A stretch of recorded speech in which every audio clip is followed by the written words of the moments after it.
Hi, welcome to the Spiritual Connection Show. I'm your host, Katie Augustyn. So, I'm a transformation coach, I'm an energy healer, and I'm the spiritual head of the Transformation Center CT, which is based in Westport, Connecticut. At the center, we do a variety of workshops, trainings, retreats, different classes. We have shamanic events every month. Now, there's nothing happening live right now at the center, but we have moved our satsang, which is Sanskrit for in the company of the truth. We've moved that online. So we're holding that monthly on Zoom, which will be live.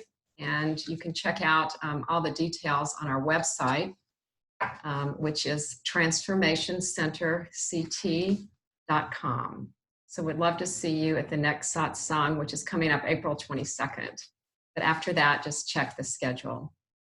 So, you guys know that the Spiritual Connection Show is all about connection. It's about connecting with each other, as well as connecting more fully with our own spiritual selves.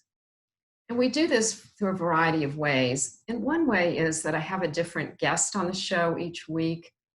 And by listening to their story and finding out about their spiritual journey, it can help you on your spiritual path. And that's what we're here to do, is to support each other.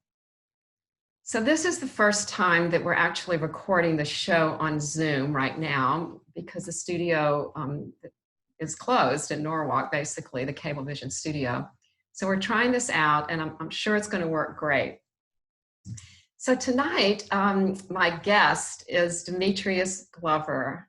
So welcome to the show, Demetrius. Thank you. I appreciate you having me. It's really great to have you here. I met Demetrius a few weeks ago, over a month ago now, I guess, at one of the TLC events, the networking breakfast. And I immediately was drawn to his energy, his positivity, just everything about him. I said, I got to get to know this guy. I really, I just was immediately drawn to you, Demetrius. So I attended one of your events, which you're going to talk about in a minute. And I just thought, everybody else needs to get to know you. So that's why I wanted you to be my first guest on Zoom. So I'm really honored and pleased that you could join me this evening. Absolutely. Like I said, once again, thanks for having me. I'm excited to be here, and I definitely support all of the work. And one thing I do want to say before you even get started is that for your audience out there, Katie has a very special type of presence to where I called her. I actually had a dropout for one of my events we'll talk about in a minute, but literally it was maybe the day of, if not the night before, and Katie came through like this, no questions asked. She said, I'll bring somebody else with me as well. And just the sheer will to help out on the fly, I really appreciate it, and to this day I respect it. Oh, thank you. Thanks for saying that. I'd actually forgotten about that, because we were coming, and I think the person who was doing your guided meditation at the last minute couldn't do it. Correct. And so we came, and Kathy French, my colleague, came. She just happened to be in town. So it worked out great. I love all of your gang. So before we get started, I'm just going to read a little bit about you for our audience, and then you'll, of course, tell us a lot more about yourself. But Demetrius is the founder of SolHaus, which he started to help people live happier, healthier lives. It was born out of the need for a world of wellness through community. I love the way you said that. And SolHaus does this by hosting local events that bring communities together around positivity, empowerment, and culture, which is really what it's all about. And their mission is to promote mindfulness, wellness, and opportunity every community they can. And I also love that. So we're going to hear all about that. And before we do, and we're going to learn what Demetrius is up to, the first question I always like to ask my guest, Demetrius, is tell us about your spiritual journey and really share your story. And before you do, I'm just going to put up just the little part about that has your name and the name of SolHaus, so people can see how it is written. It's pronounced SolHaus, but I don't know if I would have known how to spell it that way. and that's your website, your URL, so people can visit that. And at the end, we will share Demetrius's contact info. So, you can go to the website, contact him, but otherwise we'll give you more information on that. All right. So Demetrius, if you wouldn't mind telling us a little bit about yourself, please. Absolutely. Absolutely. Well, thanks for the warm introduction. So once again, my name is Demetrius Glover. I am from Chicago, Illinois. I'm actually back here for a few weeks taking care of the family during this crisis, making sure I keep my own mental health in check and also making sure my family is taken care of as well. But from Chicago, went to Purdue University. And while at Purdue University and all while growing up all the way into my 20s, I always experienced this anxiety, depression, suicidal thoughts. I never really found purpose in life at all. Like I thought I was more so a mistake than anything. I said, well, I said, well, God got it right on a lot of people, but he didn't, get it right on me. And that was my theory for a lot of growing up. And so I spent, though my parents never saw it, I was more so, I guess, talkative within the household. But then the second I would step out, it was like this, even if I wanted to say something, I couldn't get the words out. And I always had like this feeling in the pit of my stomach and this unease within me. And it really did affect my childhood, affect everything around me. But I will say one thing. So as far as the spiritual connection goes, I grew up in church and I've always believed in God. And I've always had that no matter what I've been through, even the hardest times in life, I've always laid eyes on God and realized that my way of getting through was through a deeper spiritual connection. Okay. And so at 20 years old, I was placed on Adderall and Xanax in order to help the ADHD, the obsessive compulsive disorder, the suicidal thoughts, the everything that was taking place. And so they said, well, this is going to help you in order to alleviate some of these symptoms, and it should cure, it should fix you pretty much, which it did the exact opposite. So about 6 years into it, I knew that my body was deteriorating, my mind was deteriorating, I wasn't thinking straight. I actually was more depressed than ever because I didn't feel like I felt like I was on a hamster wheel that was never ending, and I wasn't finding purpose in life still. And so I started I remember a bunch of times, I lost everything in 2017 when I moved to New York. So I moved to New York to the East Coast, 2016, 2017, I lost everything I owned, everything I had, everything. And my peace of mind, I lost everything. And so I remember just sitting on the bed many days and just pleading with God, like asking God, I knew I wanted to get off of the pharmaceutical medications. I knew I didn't want to take, man-made pills because they were making me feel sick and mentally and physically. And I knew I wanted to get off of it. And I just kept on pleading. I said, well, God, if I want to find a way out of this. And through everything, you never know where that answer is going to come about. And so it came in the form of a hospital visit, and literally my body kind of shutting down on me, like my left side of my body going completely numb, my heart starting to tighten up and everything. And so shortly after that, I went to the hospital in order to get everything checked out. And I knew I needed to change. I knew I needed to figure out exactly what it was that, how I can heal from within.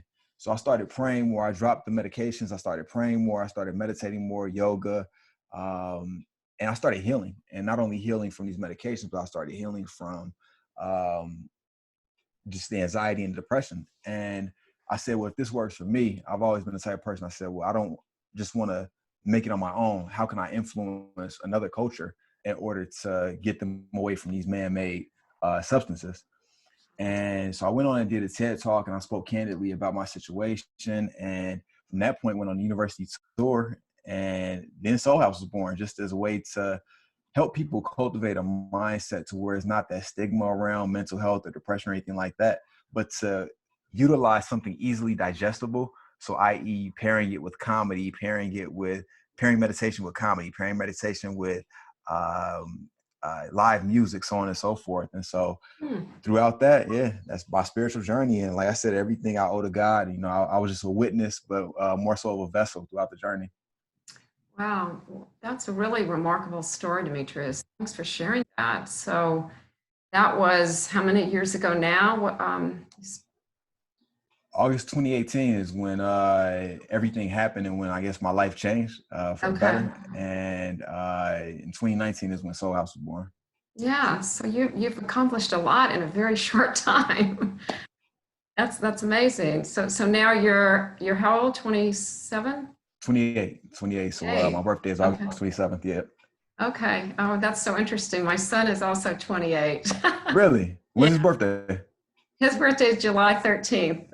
July 13th. Okay. Uh-huh. Absolutely. So you're just Pretty much same age. you're a Yeah. month apart. Wow, that's great. So I'm Yeah. hearing about how you just turned a not so great or pretty awful situation into something that not only healed yourself, but you're helping other people. And is it mainly young people that are drawn to what you're offering? So I always say that the audience that we started with is for like millennials. So basically young adults. So that's classified technically between 18 years old and about 38 years old. But there's always, and some of my hugest fans from SolHaus are plus or minus that age group. And Okay. so I always say whoever is open to receiving new information, because sometimes people a little bit older may be stuck in their ways, and so it may be harder to cultivate something new. But nonetheless, if they're open to it, I'm completely open to sharing that Yeah, energy. no, that makes sense because age. Speaking speaking from a advanced age, it's really more about your mindset, Right. than and it's like you said, if you're open to learning new things and not being stuck in your ways. I mean, I personally love learning new things, so that's great. So tell us a little bit more in detail about like what does a Soul House event look like? What is it comprised of? Absolutely. So we have for our live events, and obviously I'll shift here in a second, but we have three components. So we have meditation. It always starts with some form of meditation, or whether that be sound meditation, yoga, something that's going to help you to center yourself first and foremost. Mhm. The second component of that will be some type of live performance. And so we've had comedians come on, we've had spoken word, people do poems, we've had people perform. We had a guitarist on our virtual event, bands, singers, so on and so forth. And the third component would be a healthy catered meal, because what you put into your body, is fuel for how you feel ultimately. And so now we've had to remove the food portion because we can't meet in person right now. Mhm. And it still has those other two elements within there. Okay. And so when people come, is there an opportunity for them to participate, or is there discussion or comments? How does that work? Absolutely. I was, like I said, when growing up, I felt like the black sheep. And so anytime somebody that the popular kid and came up to me and made me feel special, I always felt a million times better. So it kind of stuck with me to, no matter on the phone or wherever, make each individual feel as special as possible. And so what I do is I do a roll call. So at every time I always ask, well, how did you feel before meditation? How did you feel after meditation? Katie, how did you feel Ah, before you heard the music, after the music, just to make sure everybody's fully engaged and you get a full experience? that's great. One question that occurred to me before, and I'm going to backtrack for a minute. It was while you were talking about your experience when you were younger. Were you ever identified as gifted and talented? uh, I mean, my mother, she always told me that I could do pretty much anything, Mm-hmm. except be average. And so, but aside from that, I mean, I would say that no, I was kind of a clown in class. I was more so a class clown. I was acting out. I was a kind of a bad kid just because I was acting out to get attention in a sense. Well, yeah, so that's interesting because I've spent most of my career in the gifted education field, really as a parent, not as an educator. Um, but I can say that you meet all the criteria for a gifted and talented child or an adult now. And this is one of the issues in the world, but especially in our country, is that children are not identified for their strengths. They're kind of remediated for their weaknesses. And if you Mm. were acting out in class, you could have been bored, or yeah.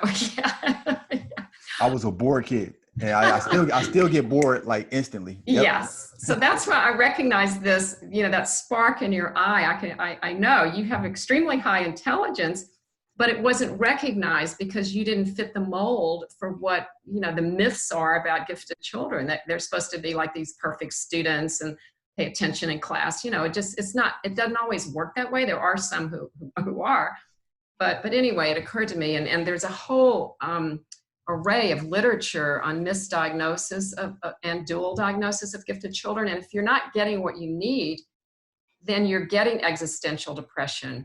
You're feelings of being, there's something wrong with me because I'm different from everyone else. And this is a tragedy that's going on. It's still going on. There's a lot of work being done to not have that happen and to have kids recognized, especially in the minority communities, especially kids with English as a second language, kids who, you know, may grow up in poverty or they're just marginalized for whatever reason. So anyway, that's my soapbox, but we're going to talk another time. Absolutely. Because this could be something that you could also help spread the word about with the work. Absolutely. To let young people know that just because they don't fit the mold of a typical good student or, you know, gifted and talented, whatever, that they still are. And there's ways to help them. So I think it changes the course of a person's life early on, calling that out, as opposed to, like you said, reprimanding, you know, or really seeing it in a bad way, or seeing it as something that, you know, is should not be, don't do that, you know, frowned upon, but really to really look at it and say, okay, well, why is my child so bored? I grew up very bored, but if I can look at another child and say, you're bored because you're gifted, they would literally light up and change their course of actions. Yeah. Right. You're bored because the school is not engaging to you, or it could be the way the material is presented, or, you know, your learning style doesn't match the way it's taught. You know, there's a lot of reasons. But you're right. As long as you can pinpoint that it's a positive rather than a negative, that does change the trajectory of a child's life. It honestly does. I've seen it happen many times. Absolutely. Yeah. So we'll definitely, you know, talk more about that at another time. But let's get back into the SolHaus, and tell me, how have you been able to pivot in this challenging time we're going through, where we can't be in person, and you're all about connection like I am. Absolutely. Yeah. So really, it just boils down to taking exactly what we knew.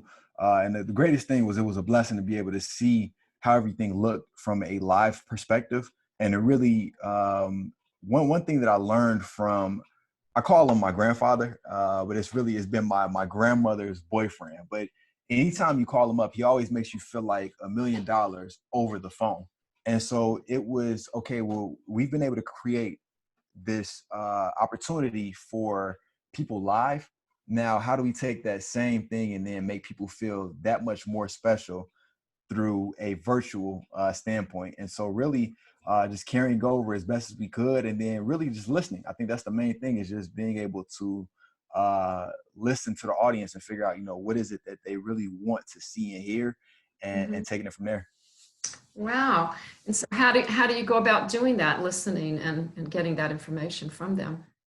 Just questioning. I think a lot of times people like to help ultimately, and it just takes a question. And they say the saying, closed mouths don't get fed, and it goes the same way. You know, if you don't ask, you never receive it. And so I always ask for the critical feedback, because of course, you know, it was great, you know, great event. That's one thing, but it doesn't help us grow. So I always ask for that critical feedback of, you know, okay, well, if this were your event, you know, how would you have structured it? What would have been something that you would have liked to see next time, this time? And from there, just really listening to it and then implementing it the next time. Okay, that's great. So I see. So you do solicit feedback and people give it to you after the fact. Absolutely. Okay. But during the event, it's just like you have it pretty well set what you're going to do, and it just plays out the way it's going to happen. And then you might adjust for the next time. Absolutely. What have you learned, do you think, that people do want the most, or what kind of feedback have you gotten? Community. I think that It's the oddest thing, Katie, and I say this because I never thought that I would be in this position. Like I do what I love, and I truly love doing this. Like I truly, even when it's hard to, I woke up at 1:45 today and this morning, and couldn't go back to sleep until like 5:30 for like 2 hours, and I'm back up and going at it again. And so I truly love what I do, but it's one of those things where they want community, especially in this day and time where you have so much disconnect. And Mm, I think that implementing the fact that and really honing in on, though we have physical distance, that doesn't mean social distance. And so people want that social interaction. And if I can get your mind off of everything going on in the world for at least an hour, I don't know what's going to happen tomorrow, but just for an mhm, hour, I think that's why people come to get their minds off of things. mhm, mhm. And how have people responded to the like the healthy living aspect of it? I mean, it feels like you're in some regard also attempting to educate people on what is healthy for them. How has that been received? Good. I think it would, right. And that was one of the main components of wanting to wrap it up in to where you don't see the educational standpoint. It's like a gummy bear vitamin. It tastes amazing, but it does so much good for you. But you don't know that it. But if I put it, if I told you to eat your broccoli, you're not going to eat your broccoli. And so, really, I guess in a sense, SolHaus has been that gummy bear vitamin to where we're able to educate through a way that actually tastes good. I love that because it is fun. I mean, the event I went to was in Stanford, and you had a poet there doing, was it, you had a couple people doing, it was like almost like rap poetry. What do you call it? Tell me what the So term. we had, and I want to get this clear too because I don't want it to ever be a stigma. So basically, we have every genre, like literally the way Rolling Stone, every single genre. We have rock to classical to anything that you can ever think of.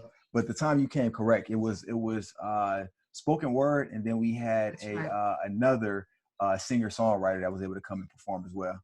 Yeah, yeah. No, I remember it was good. And the thing that also was I liked about it, I'm giving you feedback now if you want it, Absolutely. On the was hot seat. was the way that you also then you kind of interviewed each person who did a little performance. You talked to them about how they did it, why they did it, who they were, a little bit about them. I thought that was a really nice element because these are not famous people.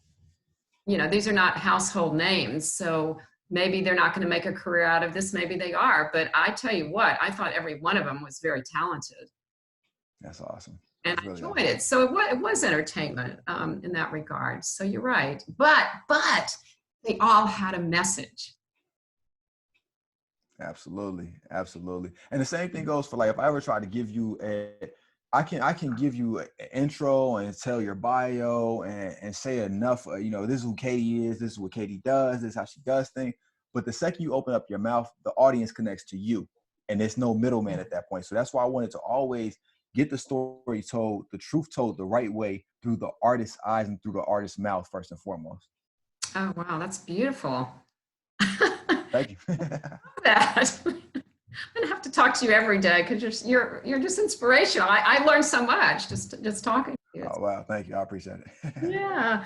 And the other element we did that night, and you said every event you have an element of meditation, whether it's a guided, like we did a guided visualization that evening, which seemed to be well received by the audience. I don't know, did you get feedback on that? Absolutely. I think every time I go by the saying, some things work for some people sometimes. And so when it comes to feedback for the actual meditation, Mm. that's probably the hardest thing to gauge because if one person doesn't like it, the next person may come up and actually say, well, I loved it. Now, if 10 people That's say they true. didn't like it, now I can actually figure out, okay, well, that part, it probably Right. wasn't the best. But it's always mixed feedback when it comes to the meditations. Everything, yeah. Well, just like they're saying a lot these days on TV, one data point does not make a trend, Right. That's positive it. or negative, either way. So Absolutely. I think that's brilliant that you have a mix of things. So because we cannot um, have something that appeals to everybody. So they know that. So it's like every time they think, there's going to be something different. And I mean, it seems to me that variety is one of the things you're after. Is that accurate or? Oh, 100%. Like once again, I get bored quick, very quick, and I think that was turned as a burden as a child has actually been a blessing in my later years now, is because I'm able to kind of always get bored of whatever the last event had, and then therefore I always want to seek something new. So like this next time, we had comedy last time, we had a guitarist last time, and we had sound bowl healing. So this next time I actually want to have an aerial dancer. So like the people who have like those sheets Oh, that they're wow. spinning. I want to actually have an aerial dancer do a performance out of a studio.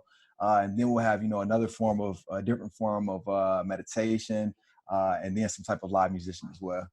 Mm-hmm. Oh, I love that. Yeah, Well, you mentioned that you never get bored, and when you were younger, maybe you were misdiagnosed with having ADHD, perhaps. absolutely. And just so you know, back to that gifted thing, that is one of the common misdiagnoses of gifted children. Is they're identified, they think, they're told they have ADHD when that's really not what they have. Mm. It's that their mind is so active, and they need variety. So, Oh yeah, oh yeah. doesn't surprise you in the least, does it? No, Not at all. no, But like that's you all said, right. I think it comes down to, and you call something out today that it'll stick with me, is that trying to figure out, how to break that mold, because more and more kids, I have a cousin who actually, he was on the same medications I was on while I was on those same medications. And it broke my heart because he just sat there quiet. And he was a very gifted. He would play basketball, he do all these different things, but he wouldn't say anything while he was on the medication. And I just knew that it was the medication hindering him from being able to actually flourish and live out his full potential. Yeah, no, I know it's sad, and I can actually speak to that firsthand because a similar thing happened with my son. Mm-hmm. So, as parents, we do the best we can, and we listen to the medical professionals, and sometimes they're experts in their field, but they don't know about gifted children. They just don't. So there's a lot of issues with them, prescribing things for maybe for the wrong reasons. So, Mm-hmm. but it's great that you figured this out. My son figured it out. He's fine now too. So yeah, when you get older, you can figure these things out. But when you're younger, you don't know any better. But anyway, Right. I'm glad Right. glad you guys were able to figure it out and get better. But it's good to spread the word and tell other parents and other children about it as well. So, Absolutely. yeah. So what's next on the horizon for you, Demetrius, right now? Yeah, so the ultimate goal with everything, I gave myself a 10-year clearance with the company and being able to grow it and cultivate it. So I said, for the next 10 years, I really want to be able to influence as many people as possible. And so the ultimate goal is global licensing, to where right now in Tokyo, a SolHaus will be starting. And then in 3 hours from now, you have a SolHaus starting, at somewhere, throughout America. But really to have it to where in every major city, every night, you can have different events go on in order to inspire people who are able to be influenced by the culture that we bring to the table.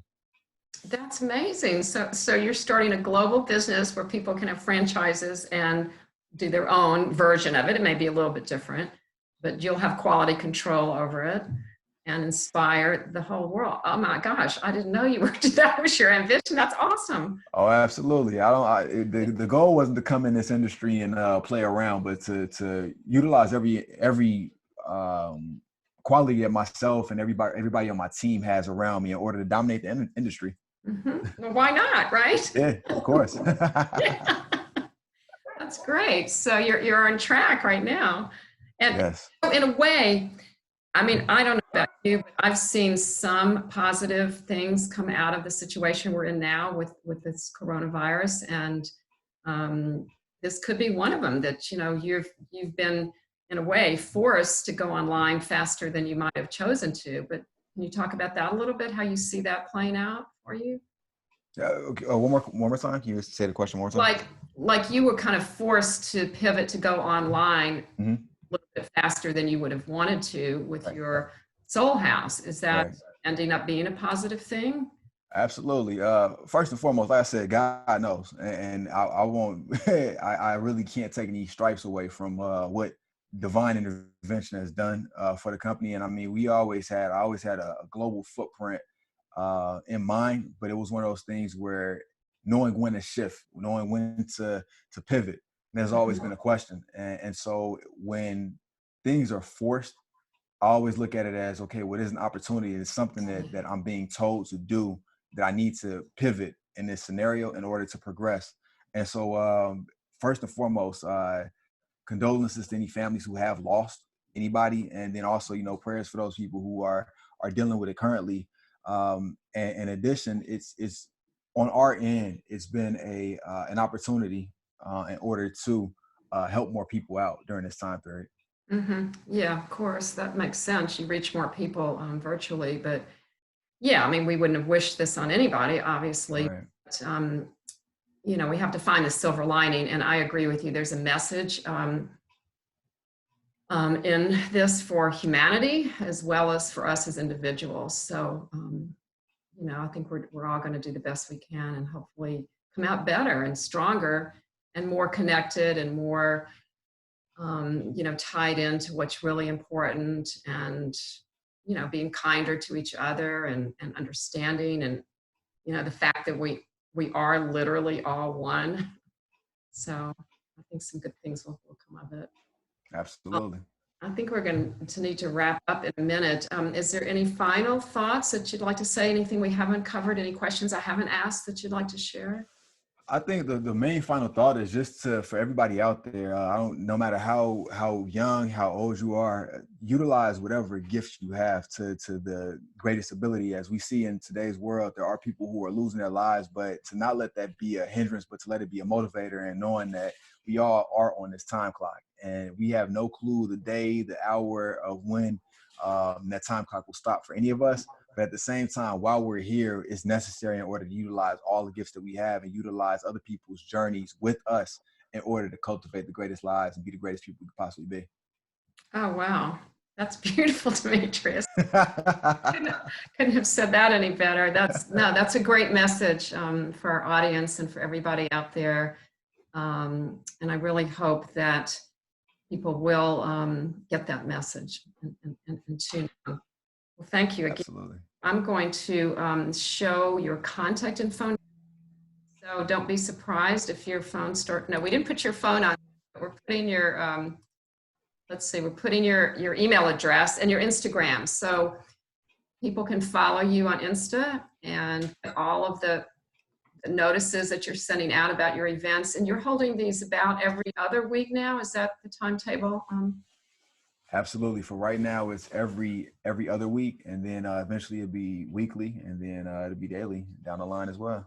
Right, right. And so for now you're online, and then pretty soon you'll be in Tokyo and everywhere else around the world. So I hope people can meet you in person and, partake of it that way soon. Absolutely. And I always keep an open door policy, for anybody who does, have any interest, in getting involved, not only with us, but also who anybody in need as well. The goal is to always be able to help direct people. I'm not a licensed physician. I'm not a licensed, but I have my story. I have my journey. And so Yes. If there's anybody I can help lead to the right place, then, by all means, feel free to reach out to me. Oh, that's wonderful. Well, thank you for doing that. Absolutely. All right. Well, thanks again. And I'm going to say, I guess I'll sign off, and let me do this, and we'll do, okay. So thanks for Demetrius for joining us tonight. And thank you to our audience for being here. I appreciate your coming, and come again the next time. So I'm signing off, Katie Augustyn, Spiritual Connection Show. Thank you and blessings. Good night.